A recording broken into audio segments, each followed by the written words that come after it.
Саламатсыздар ма? Бүгінгі дәрістің тақырыбы электр желісіндегі қысқа тұйықталу. Осы дәрісте қысқа тұйықталудың негізгі түрлері, негізгі анықтамасы және де пайда болу шарттарын айтамыз.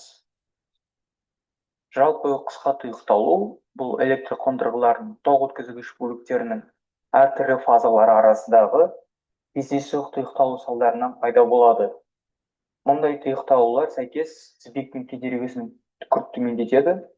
Бұл тоқтың қолайсыз өсуіне әкеледі. Және де қазіргі уақытта, қазіргі қуатты электр жүйелерінде қысқа тұйықталу тоқтары ондаған және жүздеген мың амперге жетуі мүмкін. Электр аппаратындағы және өткізгішіндегі мұндай тоқтар үлкен электродинамикалық күштерді, сондай-ақ күшті термиялық әсерді тудыртады. Мысал айтқанда, бізде кабель немесе сымдардың қысқа тұйықталуының әсерінен бізде олардың сыртындағы оқшаулағышы балқып кетеді, және де балқығаннан біздер олар бір-бірімен балқып жабысып қалады. Және де қысқа тұйықталудан сақтайтын аппараттарды айта кетсек, бұл 1000 вольтқа дейінгі және де одан да жоғары тізбектерде ажыратқыштар мен сақтандырғыштармен ажыратылады. Оларға мысалы айтқанда автоматты ажыратқыштар және де жоғары вольтты ажыратқыштарды айтуға болады. Және жоғары вольтты тізбектердегі қысқа тұйықталу тоқтарын азайту үшін кейде тізбектің кедергісін жасанды түрде арттыратын реакторлар қолданылады. Оның негізгі пайда болу себептері: біріншісі бұл фазалық оқшаулаудың зақымдануы. Бұл оқшаулаудың мысалы табиғи тозу немесе сапасыз профилактикалық сынақтардан және сымдардың сыртқы әсерден механикалық қосылуынан, мысал айтқанда дауыл, ағаштардың құлауы, қолайсыз ауа райы және тағы басқа. Оқшаулаудың зақымдануынан, сондай-ақ атмосфералық немесе коммутациялық кернеулерден туындауы мүмкін. Және де екінші тағы бір себебі бұл қызметкерлердің қателігі және қысқа тұйықталу кернеудің толық немесе ішінара төмендеуіне байланысты біздерде тұтынушылардың қалыпты электр жабдықтауы бұзылуына әкеледі. Осы түрлеріне айта кетсек, мысалы, жерге тұйықталған бейтарап электр желілеріндегі қысқа тұйықталу ол негізінен үшке бөлінеді: үш фазалы, екі фазалы және бір фазалы. Және де осы кестеде бізде олардың статистикасы көрсетілген. Мысал айтқанда, бізде бір фазалы 60-90% деп тұр. Бұл негізінен бір фазалы қысқа тұйықталу өте көп кездесетін деп айтуға болады. Және де ең көп тараған түрі, қысқа тұйықталудың ішінде ең көп тараған түрі бұл бір фазалы қысқа тұйықталу. Ал екі фазалы қысқа тұйықталу ол 5 және 20%-да кездеседі. Ал үш фазалы қысқа тұйықталу өте сирек кездеседі, бұл 1 және 7%-дан астам. Және де олардың кездесуіне байланысты оның зақымдануында, мысалы, бір фазалы қысқа тұйықталу, оның зақымдануы өте үлкен емес, ал үш фазалы қысқа тұйықталудың зақымдануы ол өте үлкен және де көптеген қаражаттарға әкелуі мүмкін. Және де көптеген аппараттардың жарақаттануына әкеледі. Бұл мысалы есептік сұлбасы: үш фазалы қысқа тұйықталу, екі фазалы қысқа тұйықталу және бір фазалы жеке қысқа тұйықталу. Үш фазалы қысқа тұйықталу. Негізі үш фазалы қысқа тұйықталу симметриялық қысқа тұйықталу. Өйткені мұнда фазалық кернеулер мен тоқтардың симметриясы бұзылмайды.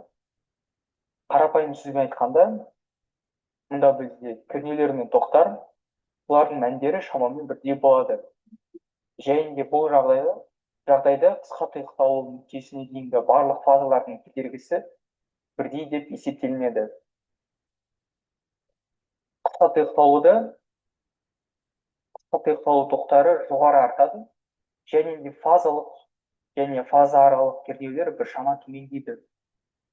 Ал бұл үш фазалық қысқа тұйықталу кезіндегі фазалық ток формуласы, мұнда көргеніміздей бұл үш фазының тоқтары, және де бұл оның формуласы, мұнда УФ бұл фазадағы кернеу мәні, ал ZK бұл толық кедергі, қысқа тұйықталудағы толық кедергісі.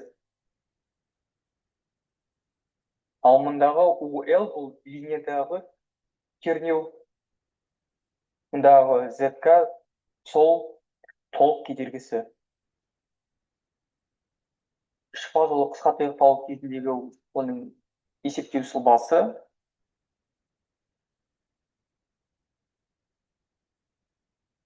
Осы векторлық диаграммаға айта кетсек, мұнда фазалардың толығы мен кернеу арасындағы ығысу бұрышы күрт артады.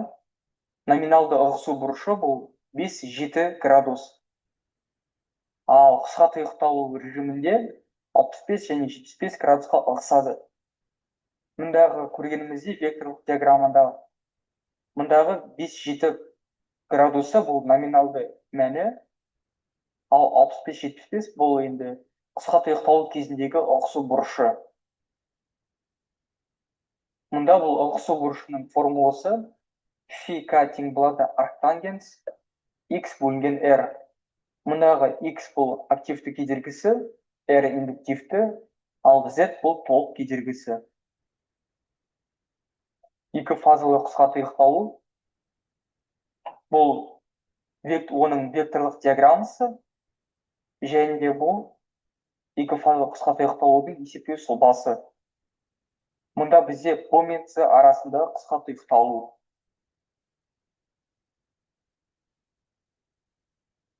Екі фазалы қысқа тұйықталу симметриялы емес, сондықтан ол фазааралық кернеудің U-BC әсерінен жүреді. Ал тізбектің кедергісі қос фазаға тең. Мұндағы осы кедергінің формуласы ол ZK тең болады ZB қосылған ZC. Мұнда ZK бұл B мен C фазасындағы кедергілердің қосындысы. Осының арқасында біздер қысқа тұйықталу тоғын таба аламыз. Бұл IK тең болады UL бөлінген 2 ZK. Мұндағы жаңа айта кеткендей UL бұл линиядағы кернеуі.